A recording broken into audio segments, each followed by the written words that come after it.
প্রকৃতি এক এক সময় এক এক রকম, কখনো প্রখর রোদ তো কখনো ঝড়ো বৃষ্টি, এমনকি নিয়ে আসে বজ্রপাতও। বিরল কিন্তু ধ্বংসাত্মক ঘটনা বজ্রপাত মানবদেহে তাৎক্ষণিকভাবে বিপুল পরিমাণ বৈদ্যুতিক শক্তির সঞ্চার করে। একটি বজ্রপাতে বিদ্যুৎ প্রবাহ কয়েক লাখ অ্যাম্পিয়ার পর্যন্ত পৌঁছাতে পারে, যা 10 মিলিয়ন ভোল্টের বেশি বিভব পার্থক্য দ্বারা পরিচালিত হয়। এই বিপুল বৈদ্যুতিক শক্তি শরীরের সূক্ষ্ম জৈবিক ব্যবস্থাগুলোকে নিমেষেই ধ্বংস করে দিতে সক্ষম।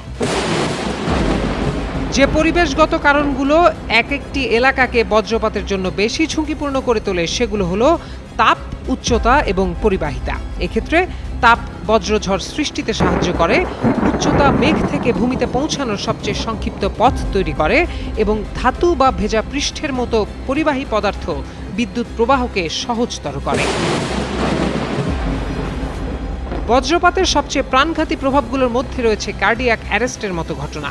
উচ্চ ভোল্টেজের আকস্মিক প্রবাহ শরীরের নিয়ন্ত্রণ কেন্দ্রগুলোর তাৎক্ষণিক ডিপোলারাইজেশন ঘটায়, যার ফলে হঠাৎ করে পুরো শরীর বিকল হয়ে যায়। এই বৈদ্যুতিক প্রক্রিয়া একই সাথে মস্তিষ্কের শ্বাস প্রশ্বাস নিয়ন্ত্রণ কেন্দ্রকেও অচল করে দিতে সক্ষম। এই শ্বাস প্রশ্বাসজনিত অচল অবস্থা সাধারণত কার্ডিয়াক অ্যারেস্টের চেয়ে বেশি দীর্ঘস্থায়ী হয়। বাংলাদেশের প্রথম 5D AI ইনভার্টার যুক্ত সর্বোচ্চ বিদ্যুৎ সাশ্রয়ী যমুনা এয়ার কন্ডিশনার।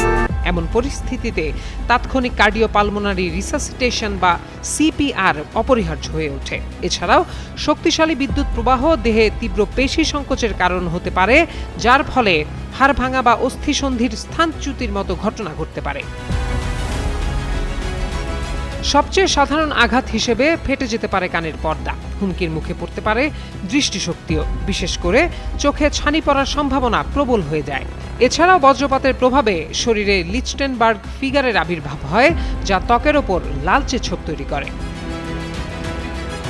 তবে বজ্রপাতে শরীর চুম্বক হয়ে যায় বলে একটি গুঞ্জন লোকমুখে প্রচলিত থাকলেও তা সঠিক নয়। বজ্রপাত বিদ্যুতের একটি প্রচণ্ড বিস্ফোরণ, যা একটি বিদ্যুৎ চৌম্বক ক্ষেত্র তৈরি করতে পারে। কিন্তু কোনো বস্তুকে স্থায়ীভাবে চুম্বকে পরিণত হতে হলে তার অভ্যন্তরীণ কাঠামো ধাতুর মতো বিশেষ উপায়ে বিন্যস্ত হতে হয়। সেক্ষেত্রে মানবদেহ মূলত পানি এবং জৈব অণু দিয়ে গঠিত।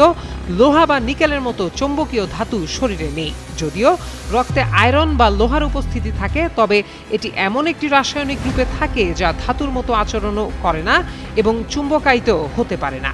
এমন কিছু বিরল ঘটনা আছে যেখানে বজ্রপাত ধাতব বস্তুকে চুম্বকায়িত করতে পেরেছে, কিন্তু মানবদেহের কোষ চুম্বকায়িত হওয়ার কোনো ঘটনা এখন পর্যন্ত ঘটেনি।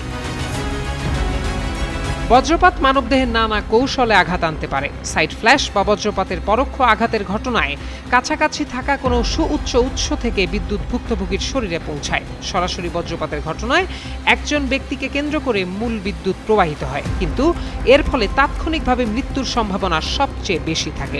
এছাড়া গ্রাউন্ড কারেন্টও অত্যন্ত বিপজ্জনক, যা তখনই ঘটে যখন বজ্রপাত মাটিতে আঘাত করে এবং বৈদ্যুতিক শক্তি মাটির পৃষ্ঠ বরাবর আশপাশে ছড়িয়ে পড়ে। প্রত্যয় দাস, যুগান্তর নিউজ।